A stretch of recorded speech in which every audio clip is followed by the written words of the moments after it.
She stood humiliated under the crystal chandeliers, her fiancé's cruel laugh echoing as he chose another. The elite whispered about her full figure, deeming her hopelessly unworthy. She turned to flee until the heavy brass doors violently slammed shut. The Vampire King had arrived and nobody was leaving. Amelia Crestmont smoothed the heavy crimson silk of her custom gown, her hands trembling slightly, as the private elevator ascended to the legendary hidden ballroom of the Waldorf Astoria. Tonight was the once-in-a-decade Winter Solstice Gala, a secretive gathering where New York's highest society mingled with the city's ancient immortal elite. For humans, an invitation was the ultimate validation of wealth and status. For Amelia, it was supposed to be the night her boyfriend Theodore Ashford, heir to the Ashford banking fortune, formally proposed. Theodore had insisted on the dress, or rather Amelia had insisted on the silhouette, while Theodore had subtly tried to steer her towards something more forgiving. Amelia was a woman of undeniable lush curves. She had full hips, a generous bust, and a soft, rounded stomach that the bias-cut silk clung to unapologetically. She loved her body, but in the ruthless, razor-thin world of the Manhattan elite and the even more archaic, restrictive beauty standards of the vampire nobility, she knew she stood out. Vampires, the rumors said, preferred their human companions to look like fragile, delicate porcelain dolls. As the elevator doors parted, revealing a breathtaking expanse of gilded arches, towering floral arrangements of midnight blue roses, and a sea of perfectly tailored aristocrats, Amelia took a deep breath. She stepped into the cavernous room, searching the crowd for Theodore. She found him standing near a towering champagne fountain, surrounded by a group of ancient, pale-skinned aristocrats. But he was not alone. Clinging to his arm was Geneviève Dupont, a French heiress known for her sharp cheekbones, and a figure so famously waifish, she looked as though a strong breeze might break her. Geneviève wore a sheer silver slip dress that hung loosely on her narrow frame. Amelia approached, forcing a warm, confident smile, though a cold knot tightened in her stomach. "Theodore," she said softly, her voice carrying over the low hum of the string quartet. Theodore turned, his expression instantly dropping from a charismatic laugh to a look of sheer panic, followed quickly by a chilling wave of annoyance. He did not reach out to her. Instead, he subtly pulled Geneviève closer to his side. The surrounding immortals, creatures who had lived for centuries, turned their piercing, unnatural gazes upon Amelia, their eyes raking over her full figure with undisguised disdain. "Amelia," Theodore said, his tone clipped, devoid of the warmth he used when they were alone in his penthouse. "You're late." The seamstress had to make a final adjustment to the bodice. Amelia explained, her cheeks flushing as she noticed Genevieve's slow, predatory smirk. "But I'm here now." Geneviève let out a high, melodic laugh that sounded like shattering glass. "Oh, Theodore, darling," she purred, her French accent thick and dripping with condescension. "Is this the complication you mentioned? The one from the suburbs?" Amelia froze. "Complication?" Theodore sighed, adjusting the cuffs of his bespoke tuxedo. He refused to meet Amelia's eyes. "Amelia, I told you this wasn't an ordinary charity dinner. This is the Solstice Gala. The most powerful nocturnal families in the world are here tonight. The aesthetic, the expectation, it requires a certain refinement." "What are you saying, Theo?" Amelia's voice trembled, but she forced herself to stand tall, the crimson silk catching the light as she squared her shoulders. "He is saying, little girl, that you take up far too much space in a room meant for elegance." A cruel voice cut in. It belonged to Lord Nathaniel Croft, a vampire of considerable influence, his eyes glowing a faint, menacing amber. "Our kind prefers our vessels and companions to be delicate, fragile. You look as though you've never missed a decadent meal in your life. It is distasteful." A ripple of mocking laughter spread through the immediate circle, quickly infecting the nearby guests. The whispers began harsh and entirely intentional, meant for her to hear. "Look at how the silk strains at her hips." Theodore must have brought her as a joke. No immortal would ever look twice at a woman so heavy. Amelia's heart pounded violently against her ribs. She looked at Theodore, silently pleading with him to defend her, to say something, anything, to validate the 3 years they had spent together. Instead, Theodore looked at her with a mixture of pity and revulsion. "I'm sorry, Amelia," Theodore said coldly, slipping his hand down to rest on Genevieve's narrow waist. "But Lord Croft is right. An alliance between my family and the Duponts makes sense in this world. Geneviève fits the mold. You just don't. You should probably leave before you embarrass yourself any further." The words struck her like physical blows. The man who had whispered he loved her curves in the dark was now publicly discarding her to appease a room full of ancient snobs. The betrayal was absolute. Tears pricked the corners of her eyes, but a sudden fierce anger swallowed her sorrow. She would not cry in front of these monsters. "You're a coward, Theodore," Amelia said, her voice remarkably steady, carrying a quiet power that briefly silenced the laughing immortals nearby. "And you," she looked at Genevieve and Lord Croft, "are welcome to each other's empty, hollow lives." She turned on her heel, the heavy crimson train of her dress sweeping elegantly across the polished marble floor. She kept her chin high, focusing solely on the massive brass exit doors at the far end of the ballroom. The walk felt like miles. The whispering grew louder, a cruel symphony of mocking voices dissecting her every step, laughing at her lush, full body as she retreated. She just had to reach the doors. She just had to get out into the freezing New York air, away from the suffocating judgment. She reached out to grasp the heavy brass handle. Amelia's fingers were inches from the cool brass of the exit door when a deafening metallic clang echoed through the massive ballroom. The heavy oak and brass doors violently slammed shut on their own, the heavy deadbolt sliding into place with a sickeningly loud crack that vibrated through the floorboards. Amelia gasped, pulling her hand back just in time to avoid getting crushed. She grabbed the handle and pulled with all her might, but it was locked tight. Instantly, the ambient temperature in the grand room plummeted by 20 degrees. The breath of the human guests began to materialize in white, terrified puffs in the air. The string quartet abruptly stopped playing the cellist's bow, dropping to the floor in shock. The cruel whispers died instantly. The silence that fell over the Astor ballroom was absolute, heavy and suffocating with sudden dread. The shadows in the corners of the room began to stretch and writhe, creeping across the gold-leafed ceiling like living vines. "No," Lord Croft whispered from across the room, his previously arrogant voice now laced with raw, unadulterated terror. "It's not possible. He hasn't left the European sanctuary in a century." From the shadows near the grand staircase, a figure emerged. Cassius Vane, the vampire king. He was a terrifying vision of dark, lethal majesty. Standing well over 6 feet tall, Cassius possessed a rugged, devastatingly handsome face, carved from ancient, unforgiving stone. His hair was pitch black, falling carelessly over his forehead, and his eyes, a striking, luminous violet, burned with a quiet, ancient rage that commanded absolute submission. He wore no traditional tuxedo. Instead, he was clad in an impeccably tailored three-piece charcoal suit that barely contained the coiled, muscular power of his broad shoulders. Every vampire in the room, from the lowliest fledglings to ancient lords like Croft, immediately dropped to their knees, bowing their heads so low their noses nearly touched the marble. The wealthy humans, realizing the gravity of the moment and terrified by the sudden drop in temperature, quickly scrambled to do the same. Theodore Ashford hit the floor, dragging a trembling Genevieve down with him. Only one person remained standing. Amelia. She stood near the locked doors, her crimson dress a stark, bleeding contrast against the freezing, shadow-drenched room. She was too shocked, too frozen by the sheer magnetic gravity of the man walking down the stairs to move. Cassius did not look at the bowing crowd. He didn't acknowledge Lord Croft or the wealthy human elites who funded their secretive lives. His glowing violet eyes were locked entirely, unwaveringly on Amelia. He moved through the crowd with the fluid, silent grace of an apex predator. As he passed, the immortals shrank away, terrified of even brushing against his aura. Amelia's breath hitched as he stopped mere inches from her. Up close, he smelled of rain-soaked earth, cedarwood, and a dangerous electric ozone. He stared down at her, his eyes slowly mapping her face before dropping to trace the lush, curved lines of her body, encased in the red silk. There was no mockery in his gaze. There was no disdain. Instead, there was an intense, overwhelming reverence, mixed with a ravenous hunger that made Amelia's pulse hammer frantically in her throat. "Amelia!" Cassius spoke. His voice was a deep, resonant baritone that seemed to vibrate directly inside her chest. She blinked, her mind racing. How do you know my name?"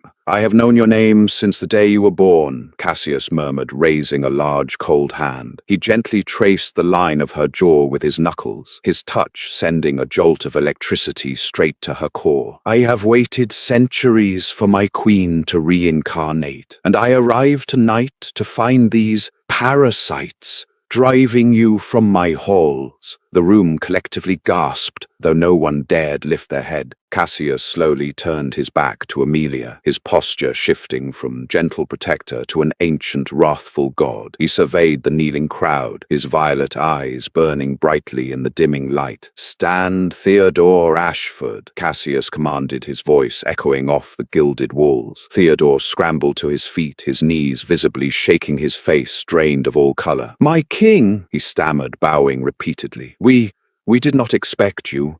We are honored." "Silence." Cassius didn't yell, but the sheer force of the word made Theodore snap his mouth shut, whimpering slightly. Cassius began to walk slowly toward the center of the room. "For decades, I have allowed you frail, vain creatures to dictate the aesthetic of our kind," he sneered, looking down at Genevieve, who was violently shivering on the floor. "You praise bone and starvation. You reject vitality, warmth, and life. You rejected her." He pointed a long finger back at Amelia. "You mocked the only true source of warmth this cold world has produced in 500 years. You called her unworthy because she possesses the very curves, the very softness, and life force that our ancestors worshipped in the old temples of Rome." Theodore swallowed hard, his eyes darting frantically toward the exit, but the doors remained sealed shut. "My king, I meant no disrespect. She is just a human, I thought."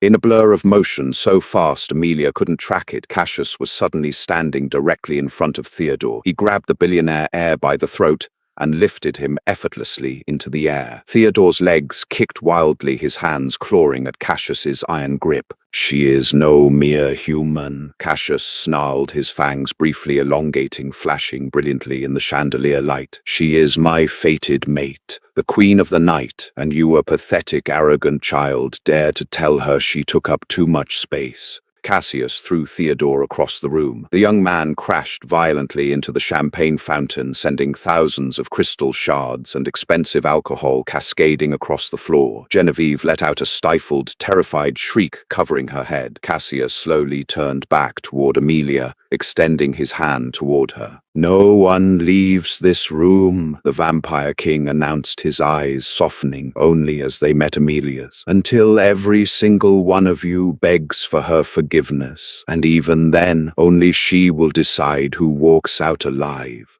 The heavy silence in the Astor ballroom was broken only by the pathetic, ragged gasping of Theodore Ashford as he lay amidst the ruins of the crystal champagne fountain. Expensive vintage champagne mixed with the blood trickling from his forehead, staining his crisp white tuxedo shirt. Genevieve Dupont was huddled against the base of a marble pillar, her face buried in her hands, her delicate waifish frame shaking violently as she sobbed in pure, unadulterated terror. Cassius Vane, the ancient sovereign of the nocturnal world, kept his large, impossibly cold hand extended toward Amelia. The violet fire in his eyes had softened into a deep, mesmerizing pool of absolute devotion. He did not rush her. He stood there, a towering monolith of dark power, offering her a choice that would permanently fracture the reality she had known just 10 minutes prior. Amelia looked from Cassius's outstretched hand to the bleeding form of the man who had just cruelly discarded her. Her mind spun wildly. A reincarnated queen, a fated mate. It sounded like the plot of one of the Gothic romance novels she secretly devoured in her apartment. Yet the supernatural chill in the room, the glowing eyes of the kneeling aristocrats, and the undeniable electric pull she felt toward Cassius were violently real. Even more grounding was the sudden,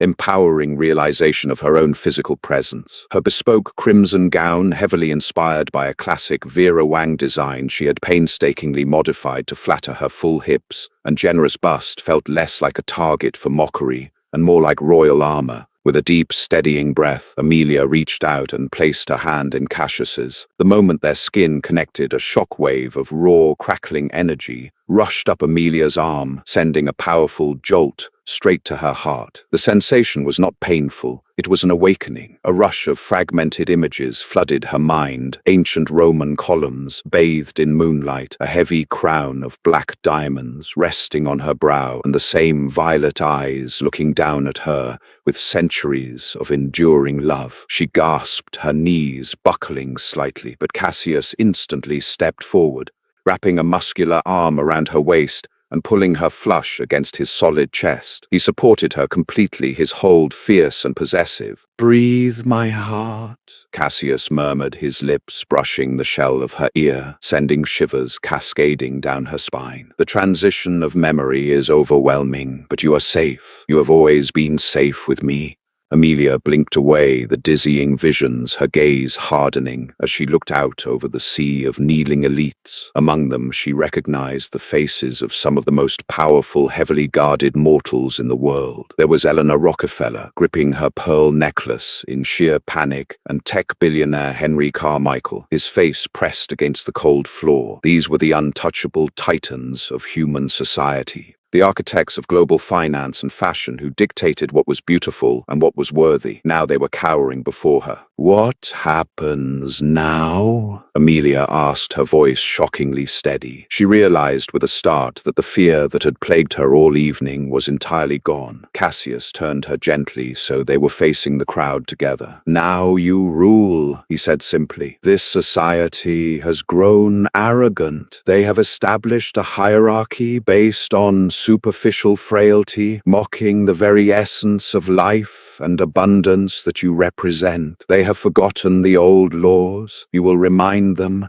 He gestured toward the far end of the room, where Lord Nathaniel Croft was kneeling rigidly, his amber eyes cast downward. "Bring him," Cassius commanded softly, though the words carried to every corner of the vast room. Two massive, heavily scarred vampire guards, warriors who had been standing cloaked in the shadows the entire evening, instantly materialized beside Lord Croft. They hauled the ancient vampire to his feet and dragged him unceremoniously across the marble floor, throwing him down at Amelia's feet. "You had much to say about my queen's physical form, Nathaniel," Cassius said, his voice dangerously soft. "You dared to call her distasteful. Look at her now." Lord Croft slowly raised his head. The arrogance that had defined his features just moments ago was entirely erased, replaced by a desperate, groveling dread. "My king," Croft whispered, his voice trembling. "I was blind. I did not know the soul that resided within her. The modern era has corrupted our sensibilities. I beg for your mercy. I beg for her mercy." Amelia stared down at the creature who had spearheaded her humiliation. She remembered the sneer on his face, the way his cruel words had incited the laughter of the entire ballroom. She felt Cassius's hand subtly squeeze her waist, a silent reassurance that whatever she decided, he would enforce it with brutal finality. "You did not judge me because you didn't know who I was, Lord Croft," Amelia said, her voice ringing out clear and authoritative in the silent ballroom. "You judged me because you believed you possessed the power to make me feel small. You use your immortality and your wealth to enforce a standard that breaks women human and immortal alike, reducing them to starving, fragile ornaments." She took a deliberate step forward, the crimson silk of her gown sweeping over Lord Croft's outstretched hands. He flinched, pulling back as if she were made of fire. "I am not delicate," Amelia stated, her voice rising with newfound power. "I am full. I am vibrant. I carry the weight of life that you blood-starved parasites lack, and I will never apologize for taking up space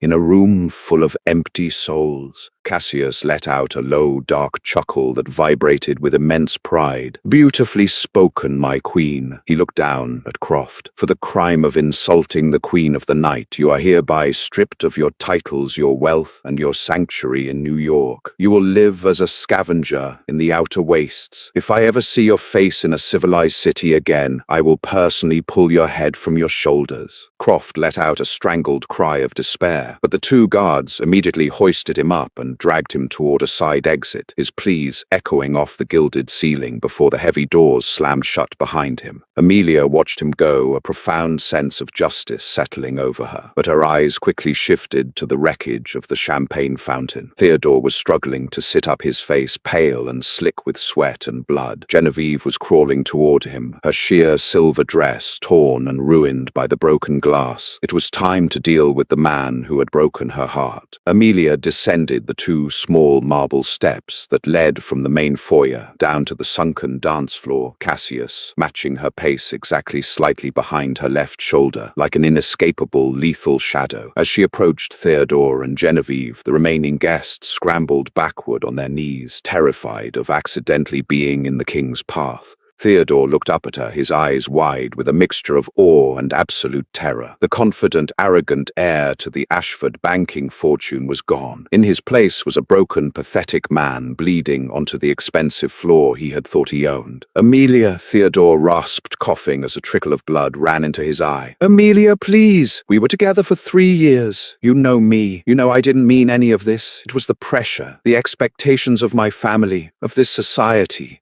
Amelia looked down at him, her heart remarkably calm. She had expected to feel a surge of vindictive rage, or perhaps a lingering sting of the love she had once held for him. Instead, she felt nothing but cold, clinical pity. "You didn't mean it," Amelia echoed softly. "You bought this dress, Theodore. You brought me to this room knowing exactly what these monsters would say about my body. You wanted to humiliate me so you could justify replacing me with someone who fits your shallow, fragile aesthetic." She glanced at Genevieve, who whimpered and pressed her face against the floor, too terrified to even look at Cassius. "I was wrong," Theodore pleaded, reaching a trembling, blood-stained hand toward the hem of her crimson dress. Before his fingers could even brush the silk, Cassius's boot came down hard on Theodore's wrist. The sharp, sickening crack of breaking bone echoed loudly in the silent room. Theodore let out an agonizing, high-pitched scream, collapsing completely onto the glass-covered floor. "Do not dare to touch her!" Cassius snarled, his fangs fully descended, his eyes blazing with violet hellfire. "Your very breath is an insult to her presence." Amelia placed a gentle hand on Cassius's arm. The king instantly froze, the tension bleeding out of his broad shoulders at her touch. He looked at her, the feral anger in his eyes dialing back into protective devotion. "He isn't worth your anger, Cassius," Amelia said softly, testing the name on her tongue. It felt ancient, heavy,